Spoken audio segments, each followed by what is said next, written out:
Hello' friends, আশা কৰিছো সকলো ভালে আছে। ফ্ৰেণ্ডছ, পৃথিৱী এটা বহুতে ডাঙৰ গ্ৰহ হয় আৰু এই পৃথিৱীৰ নিচিনা এটা নীলা গ্ৰহত সময়ৰ গতিত কিমান যে সভ্যতা নাইকিয়া হৈ গ'ল সেইটো আমি গমেই নাপাওঁ।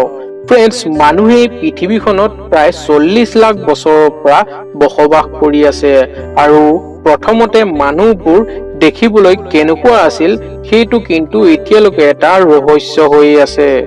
বহুতো বৈজ্ঞানিকৰ মতে আকৌ মানুহ সাধাৰণতে বান্দৰৰ পৰা সৃষ্টি হৈছে আৰু ইয়াৰ ওপৰত তেওঁলোকে কিন্তু এতিয়ালৈকে ৰিচাৰ্জো কৰি আছে। ফ্ৰেণ্ডছ, এইটো আমি মানি ল'ব লাগিব যে বৰ্তমান সময়ত মানৱ সভ্যতা বহুখিনি আগবাঢ়ি যাবলৈ সক্ষম হৈছে। প্ৰথমতেতো মানুহে জুই লগাব জনা নাছিল, কিন্তু বৰ্তমান সময়ত মানুহে জুই লগোৱাৰ উপৰিও কিদৰে জুই কাবু কৰিব লাগে সেইটো কিন্তু গম পায়। ফ্ৰেণ্ডছ, আচলতে পৃথিৱীত 1 লাখ বছৰৰ আগতে কোনে ৰাজত্ব কৰিছিল, কোন আছিল যে যাৰ কাৰণে মানৱ সভ্যতাৰ নিচিনা এটা সভ্যতা আগবাঢ়ি আহিবলৈ সক্ষম হৈছিল। ফ্ৰেণ্ডছ, বহুতো পুৰণা সভ্যতাৰ কিতাপত দৈত্য আৰু ৰাক্ষসৰ কথা বৰ্ণনা কৰা আছে আৰু যদি তেওঁলোকৰ কথাবোৰ আমি মানি লওঁ তেন্তে হয়তো সেইবোৰেই পৃথিৱীত ৰাজত্ব কৰিছিল।